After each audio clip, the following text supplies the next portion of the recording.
let's talk a little bit down on the farm. We haven't really talked down on the farm in a little bit, but baseball's number one prospect heating up a little bit. Jackson Holliday continuing to, I don't know if I want to say get his swagger back, but it kind of feels like that in a lot of cases. When he first went down there, it was well documented. He struggled when he got up to the big leagues. They sent him down there to make some adjustments, and he struggled. There were some changes in his swing and his stance people have seen, and it took some time for him to adjust. But man, over the past 10 days, Rocco, I know you've tweeted out a few times, just different things. He looks back to the Jackson Holliday that we all know and love and have followed through his time with the Orioles organization.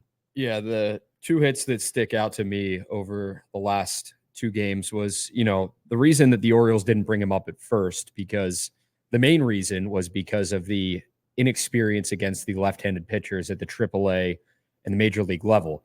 And when Jackson came up, he did struggle, obviously, and that is why they sent him back down to work on himself as a baseball player and get his swagger back.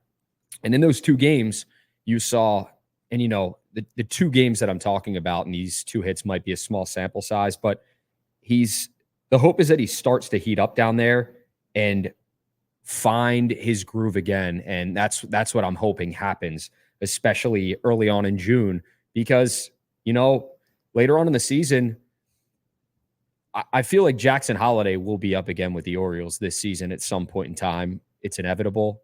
Could be wrong, but I think it's going to happen. It's a matter of when. When is he going to be ready? When are they going to feel like he's ready? But the last two games, he's had a homer off a left-handed pitcher, okay? And then he had a 2-run double off the wall off a left-handed pitcher. So in those two games, he saw left-handed pitcher as well.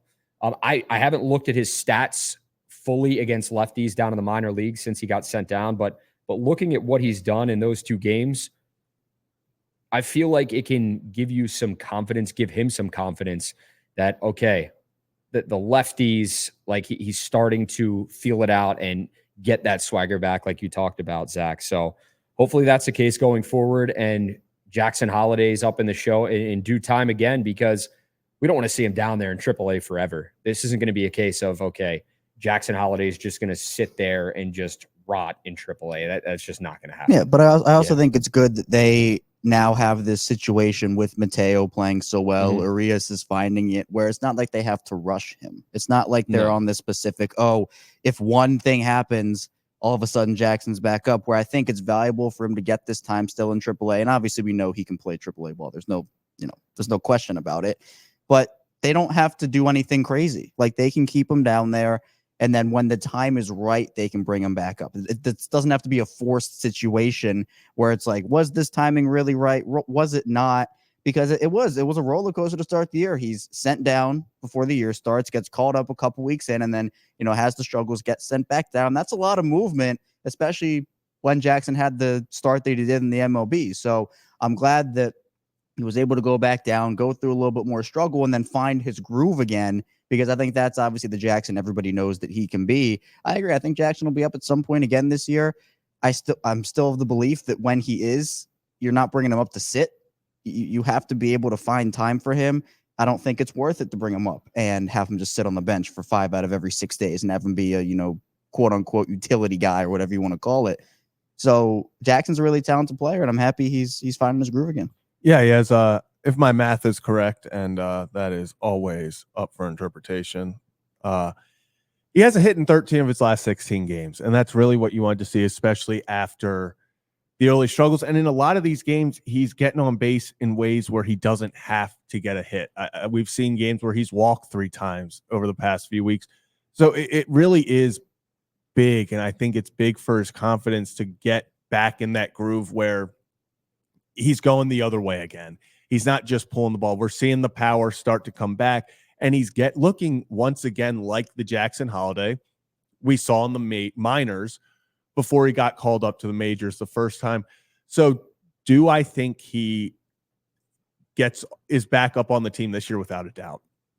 I think Jackson Holliday is going to be a big, important part to this team down the stretch this year and in years down the line.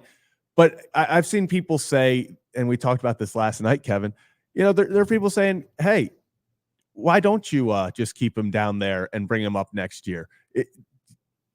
Do we not remember where we were 2 months ago as an organization, as a fan base? Mayhem. It was mayhem. Every time Jackson Holliday got a single, every time an Orioles second baseman got out, Jackson Holliday was trending. Why is Jackson Holliday not up? Now people are, thanks to Jorge, thanks to Connor Norby, people seem okay with Jackson not being on this team right now. I think he still ends up being on this team, I would say, after the All-Star break, probably in that late July, early August window. We're going to see him. What about you guys? Rocco, do you have any kind of prediction? Obviously, it's just a prediction. We don't know anything official, but anything where you think we see him? I think he's going to pick up steam. And obviously, like, this is a prediction. I'm just throwing it out there. But I think after the All-Star break or even leading into it, he's going to pick up some steam, and they will bring him up post All-Star break at some point in time. I don't know what month, but I'm definitely see him back up in the bigs at some point if he finds his groove and stays consistent down there.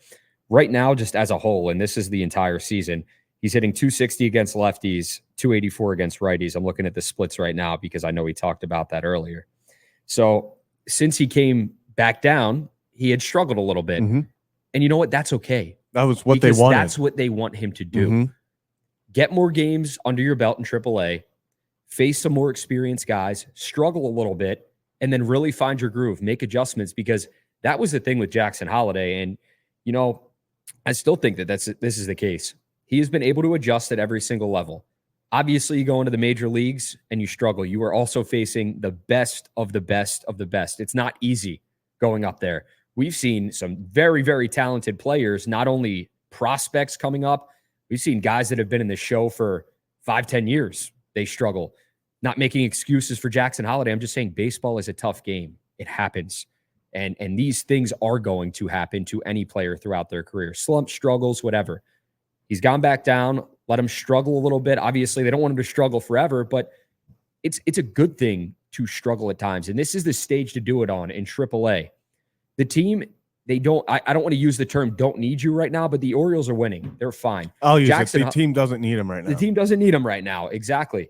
So, like, when he comes up, when he's ready, make sure he's ready, good to go, and fine.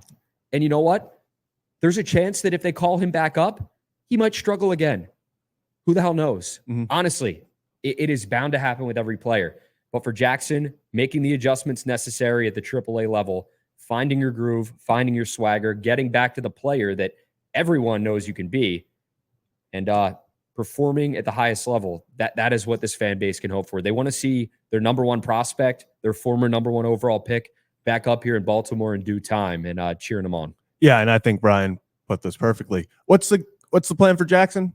Keep on playing him and keep getting better. Yes. That is perfectly put, Brian. Yeah, well, that's exactly. I mean, I'll ask both of you guys, kind of going off of the point I made earlier. If he comes back up, what's the role you want to see him in? Because if Mateo keeps playing the way he's playing, Arias has found his bat over the last couple of weeks, and obviously Connor is there right now.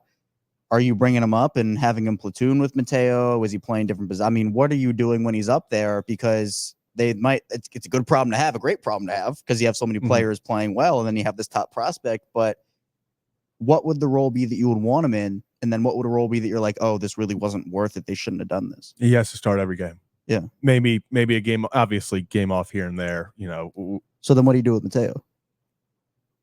I'm sorry. Like he's on the bench. It's a conversation, right? Yeah. It sucks. It really doesn't. It sucks because of how well Jorge's doing. And obviously Joe kind of talked about it right here in the comments.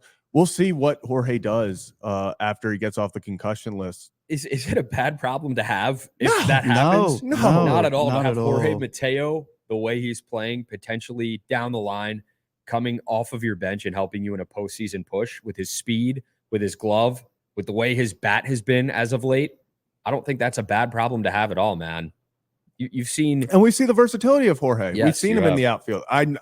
Kevin knows my opinion on Jorge in the outfield. I like my infielders in the infield and my outfielders in the outfield. But Jorge, if you're going to make one guy do it, he's got the athleticism for it, So yeah, it's one of those things. But it sucks for Jorge. It sucks for those guys because when Jackson Holliday gets called up, Jackson Holliday's got to start. Jackson Holliday's got to play. Kevin, you said what situation would I be like, this wasn't worth it? If he's not playing every day. Mm-hmm.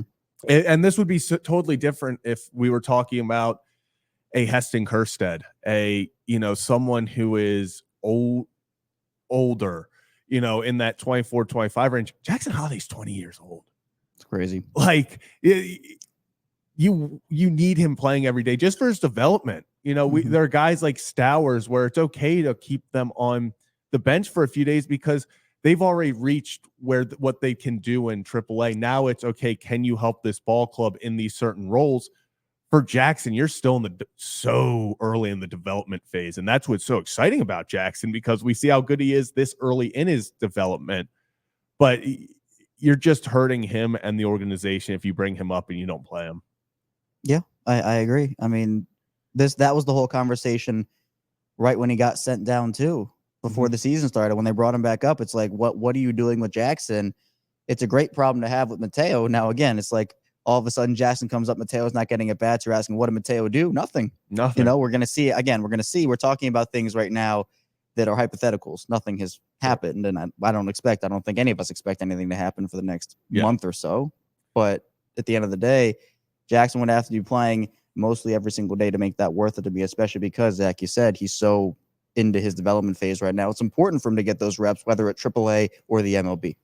Like I said, I don't see this happening for a little bit. Yep. I see this being, if it's going to be a move, a post All-Star game move, because it's going to take Jackson to get super hot down there in AAA, where it's like, okay, he's ready again. Like, we believe that this is the point in time, because there is a reason, and you know what? We might not have agreed with it.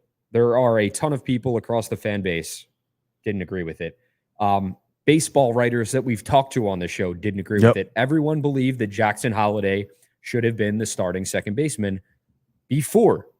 And then he came up and he struggled. And it's like, okay, we were against sending him down. People were against sending him down. Yeah. They wanted him to figure it out. Now that he is, okay, hindsight's obviously 2020.